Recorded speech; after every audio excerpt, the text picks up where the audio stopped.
Et tout de suite, c'est le moment que tout le monde attend. C'est l'heure de lire les revues les plus chics du moment ou les plus arbres, on va voir, les plus bizarres, avec Loïc Prigent. Prigent, j'adore. Oui, parce que je crois que vous vous êtes mis au diapason de Noël, Loïc Prigent. C'est très généreux de votre part. Et vous avez lu les catalogues de jouets, ce que personne ne fait. Hein, donc, allez-y. Personne ne les lit, je suis le seul. Les catalogues de jouets, non. Alors, allons-y. Écoutez, je suis allé dans un magasin de jouets et j'ai demandé le catalogue. Voilà, j'avais jamais fait ça. Et j'ai même acheté le numéro de Noël du journal de Mickey, qui est un peu le Vogue des enfants, j'imagine. Et j'ai lu les pages spéciales cadeaux. Alors d'abord, ce qui m'a surpris, la bonne nouvelle, c'est que la dictature des jouets hyper genrée est un petit peu finie. J'ai même vu des photos de petites filles déguisées en Jedi avec des sabres laser. Un peu nouveau. Ouais. Donc ça veut dire qu'il n'y a plus juste les filles avec des tutus roses et les garçons avec des voitures et des marteaux. Et j'ai même vu des garçons jouer à la dinette. Donc un effort a été fait. Mais bon, j'ai l'impression qu'ils ont surtout en fait enlevé les photos d'enfants pour plus être accusés de confiner les petites filles dans des cases opprimantes rose bonbon. Voilà. Alors j'ai pas d'enfants. J'achète jamais de jouets aux enfants autour de moi. Ah bon? Mais alors comment ça fait une économie substantielle. Ouais. Mais alors, qu'est-ce que vous allez... Mais vous pouvez en acheter pour les enfants du Secours populaire. Exactement. Voilà. Mais non, en fait, je préfère acheter des livres. D'accord, mais vous leur achetez bien quoi, aussi. Spinoza, des trucs. Ah oui, des Spinoza pour les enfants. Oui, les titres, très non, mais j'aime bien les ça livres. tient dans la poche d'un enfant. Je suis beaucoup plus livre pour enfants qu'on lit, qu'on relit qu'un jouet que apparemment ça a durée de vie 12 minutes. Ah oui. En termes d'attention des Normalement, enfants. oui, tandis qu'un livre peut rester. Vous pouvez l'acheter en double et comme ça, le deuxième, vous le donnez au Secours populaire. Si c'est Spinoza, ça dure ensuite, plusieurs années. Voilà, le temps de le comprendre et de devenir fou.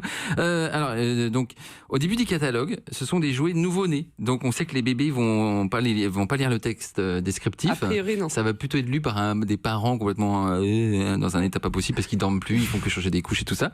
Donc, les textes, il y a une photo de nounours affreux et la description est juste lavable machine. Ben oui, mais c'est important. C'est pratique. Ensuite, les descriptions deviennent plus factuelles. La boîte contient un piano, un téléphone, un bureau et la maman lapin chocolat. Oui, mais c'est bien parce que quelquefois il y a les jouets, mais il n'y a pas la figurine. Donc moi, je trouve ça bien. Bon, et après, les descriptions deviennent de la poésie parce qu'on s'adresse aux enfants en les tutoyant et en les prenant pour des fous. Adopte un look top tendance avec ce salon de beauté My Little Pony. C'est vrai que c'est pas normal, les enfants. C'est vrai que ça peut mal finir pour les enfants, ça. J'ai l'impression que il y a un mauvais présage. Sinon, les catalogues de jouets, c'est aussi une bonne mise à jour sur le prix de la vie et l'inflation. Alors, 2017, la toupie coûte 45 €. Et pour ce prix-là, la description promettait qu'elle tournicotait le truc. J'espère bien, pour 45 €, elle a intérêt à tourner la toupie. Mais elle est en quoi? Oui, mais en or, j'espère. Loïc, ce qui est bien quand même avec les catalogues de jouets, c'est que le monde décrit est juste parfait, ça fait rêver. Tout à fait. Appuie sur le dos du chien pour donner naissance à un chiot. Ah oui. Le cheval avance, hennit et danse en rythme sur des chansons. Barbie sirène, en pressant le joyau sur son collier, la nageoire s'illumine et des couleurs vives scintillent. Mais c'est génial. Et cette phrase qu'un chef-d'œuvre minimal, le bateau flotte vraiment. Alors le monde est parfait, mais surtout pour les commerçants, faut dire. Une zone magique déclenche des sons supplémentaires quand on place un tut-tut animaux dessus. Entre parenthèses, non inclus.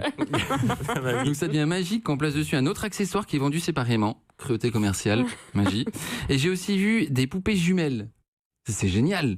Mais c'est la même poupée, mais ils la vendent 2 fois. Ah, ils sont malins. En disant, non, c'est des jumelles. 80 €. Mais c'est très malin. Trop bien. J'ai aussi remarqué une grande partie des arguments de vente échappent à la rationalité des adultes. Par exemple, le fait que ce soit débile n'est pas un défaut, mais au contraire... un argument de vente. C'est-à-dire? Amuse-toi pendant des heures avec ces peluches sonores parfaitement crétines. Il y a écrit ça. C'est complètement fou. Oui, parce qu'il a vraiment lu les catalogues de jouets. Mais ligne par ligne. Mais parce que vous ne connaissez pas Crétin Lapin. Ah là Il est génial. Les lapins crétins sont top. Valérie Trierweiler a raison. Non, mais moi, c'était un monde parallèle. Je ne comprenais rien alors du continuons. tout. Voilà. Il y avait aussi des trucs pipi-caca. Donc, choisis ton cradingue préféré et insère-le dans la machine pour le remplir de slime. Presse-le et regarde la pâte gluante dégoulinée de ton personnage. 40 balles. Ça vaut combien? Parce que ça m'intéresse. 40 balles. Non, mais ça peut être des années de psychanalyse plus tard, ça. Quoi de neuf du côté des jeux un peu techno? Là, ça, c'est complètement... Enfin, je pense que Ariel, ça vous déprimerait beaucoup. Il y a beaucoup de jeux hyper technologiques. Par exemple, j'ai vu un jeu où pour tirer au sort les joueurs, on n'utilise pas un dé, mais une main robot qui marche toute seule et désigne un des joueurs autour de la table. C'est génial. Pourquoi lancer un dé? Ça a l'air bien. Pourquoi lancer un dé quand on peut programmer une machine qui fait des gestes obscènes? Oui, c'est vrai. Voilà. Et il y a un toutou interactif à 50 €, donc c'est un chien robot. Avantage, pas de corvée de sortie pour les besoins. C'est vrai que c'est bien ça. Voilà, c'est vrai que les animaux, ça fait pipi, c'est l'enfer, autant robotiser. Bah oui, pourquoi pas. Et c'est quoi le pire du pire, le truc que vous n'avez vraiment pas compris dans ces catalogues de jouets, Loïc Prigent? Moi, ce qui me paraît vraiment étrange, c'est les machines à coudre.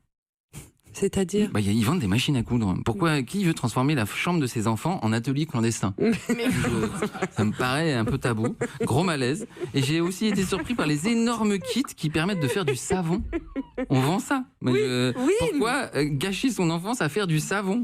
Moi, je comprends pas. Et il y a aussi des cadeaux officiellement, mais de l'enfer, comme un laboratoire pour faire des parfums. Oui. Imagine le parfum de tes rêves en mélangeant 8 senteurs de fleurs, d'herbes et de fruits. Ça fleure bon dans la maison. Je sais pas si vous imaginez la migraine collective. Mais je l'ai eu, quand les gamins ils l'ont. Je l'ai eu, j'ai perdu une partie de mon odorat. Vous allez finir au pilori pour enfantophobie. Écoutez, merci pour cette très belle sélection de Noël de Loïc Prigent dans les catalogues de jouets. Et je le rappelle, tous ces catalogues de jouets, achetez-en un de ces jouets dans la liste de vos enfants en double et sincèrement vous déposez ce jouet neuf dans un relais. Vous achetez les jumelles et vous en donnez une. Exemple, très bien, Ariel Wiesman, vous allez voir le plaisir que vous pouvez procurer à tous ces enfants qui n'ont pas de Noël avec le Secours Populaire et les Pères Noël verts. C'est pour ça que je porte mon bonnet avec un pompon, voilà, parce qu'ils ne comprenaient pas Loïc Prigent.